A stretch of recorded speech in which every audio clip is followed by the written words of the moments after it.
Hello everybody, welcome to my channel. Normally at this point I say hello everybody, welcome to Technique Tuesday, or hello, welcome to another ABC Alyson's beginner card making video. But this one doesn't really have a purpose, I just wanted to do it for the heck of it. So here we are.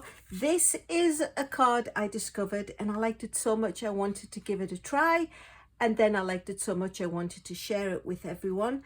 I don't actually even know what you would call it. It's got like a raised front panel. If anybody knows what they're called, if you wouldn't mind to pop a comment in the box below, and then we'll all be the wiser for what it's called. But this is it. It's really quick and easy to make.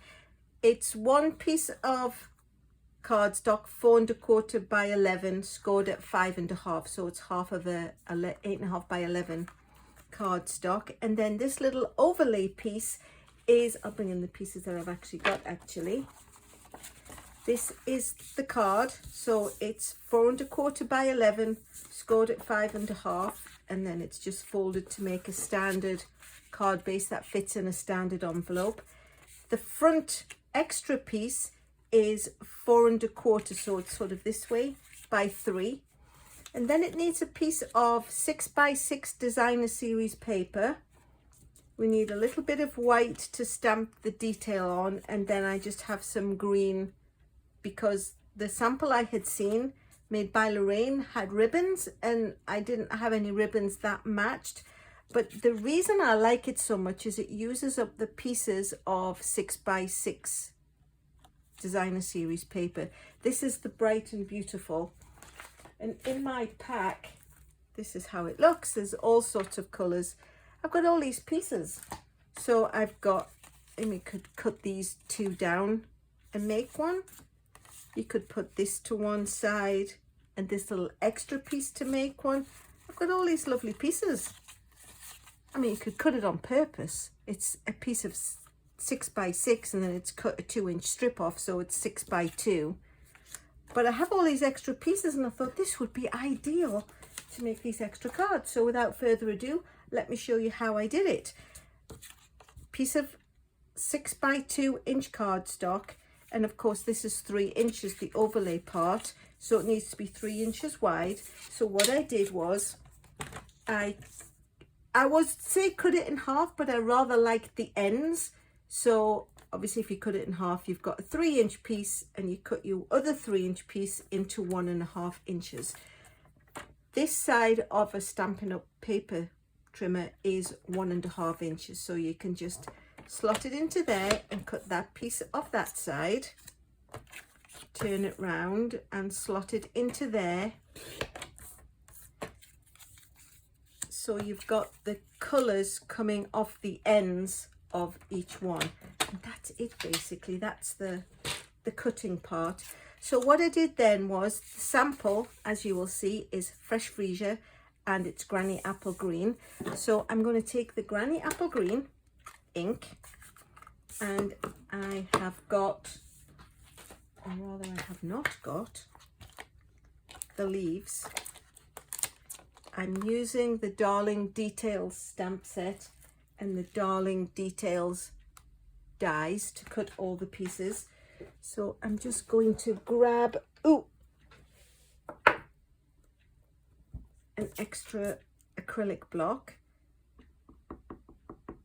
and I'm just going to stamp a couple of leaves in Granny Apple Green. And then what I did was I took the die, which is here, and it goes over, and then I ran it through the die cutting machine, and this is what I got. So power invested in me by YouTube and Blue Peter. Here's 2 I made earlier. Then in order to get this interesting piece, what I did was I took this lovely overlay layering piece with its fancy edge, and I laid it into my paper trimmer with the edge at the bottom, and that's what I cut out. So this is what I ended up with, and then I just cut it down a little bit. So I used that as a scalloped edger rather than being the whole, you could put the whole thing on, I suppose, and cut it out and then use the edges, but I didn't want to waste the cardstock when all I wanted was a little thin piece. And then last but not least, we're going to take the fresh freesia and I'm going to do the flower. So I just need a scrap. Some of you who've watched my videos, you'll recognize this little piece of scrap. I don't know why I can't invest in another piece of computer paper, but you know. So we're just going to stamp this with the fresh freesia. This is the first step of the two-step stamping process, and stamp it off on a scratch of paper and then stamp it onto the cardstock. It's very pale, but that's what we want it to be. And then we're going to take the second step and we're going to stamp that full strength. So that's how you get two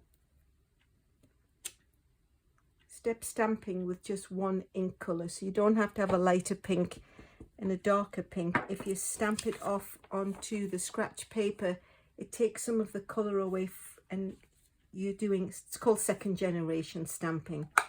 So that's the flower made, and then we'll come back to the dies and take this die and we will run that through the cutting and embossing tool, and this is the flower that we got. So there's a lot of here's some I made earlier, but you don't need to sit and wait while I run off and do that. So this is the ingredients. So we stamped the 2 green leaves and cut those out with the green die.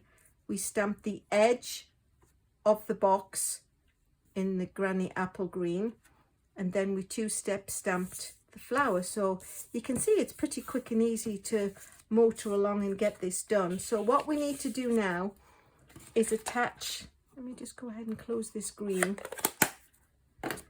before fingers and elbows get in it. So what we need to do is this will go on the overlay and these two will go at the side, and the best way I found of doing that was to actually measure it with this 2-inch piece. So we'll put the 2-inch piece at the bottom so we know we're more or less in the middle of the area. Just make sure if that's a good color to come peeking out. So you can decide on the colors you want to stick out and make sure you have those glued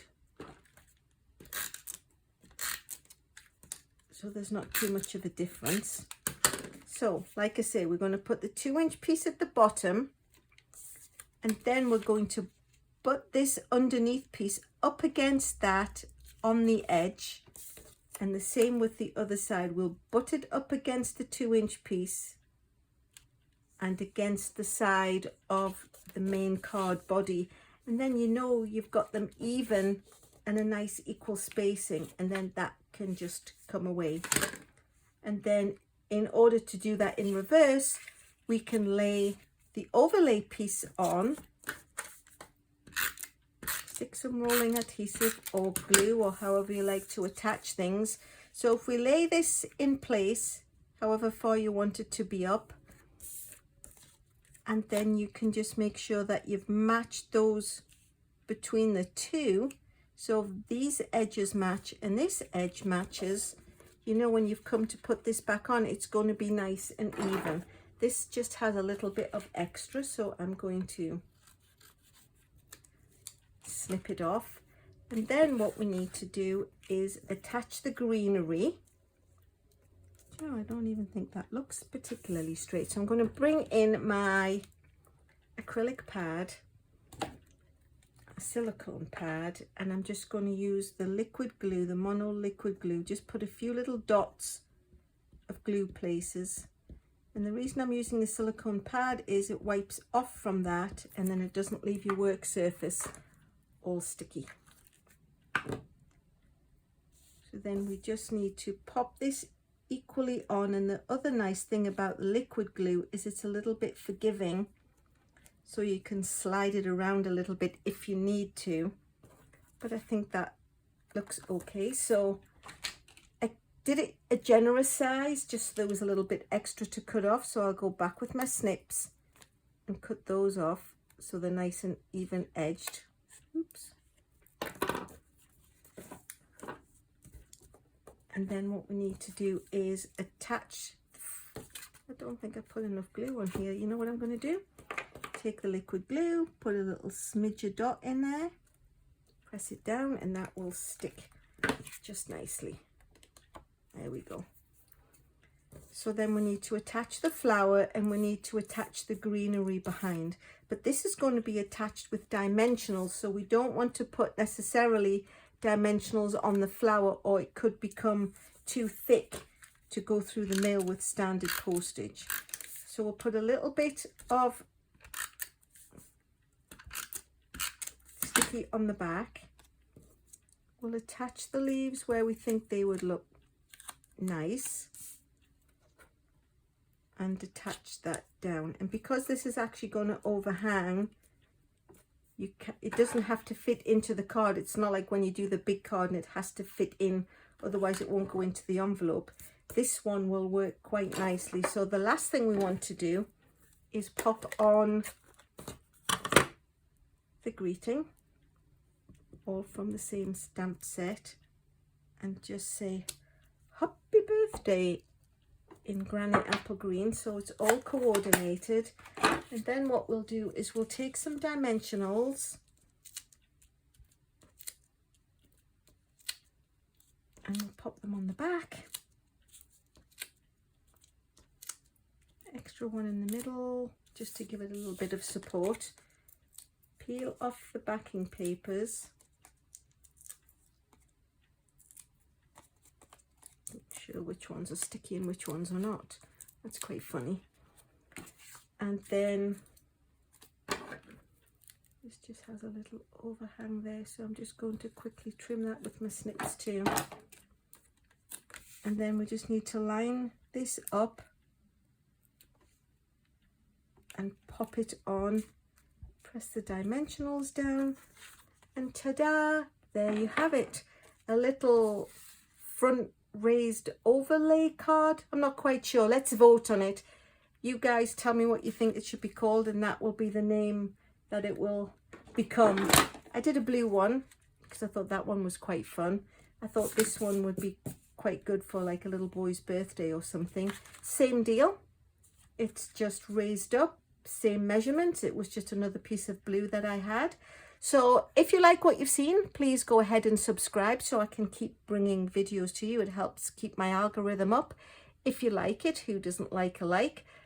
The directions and the sizes and the dimensions will all be in the description box below, but I hope the description box below fills up with comments of what you think this should be called. And thank you so much for watching.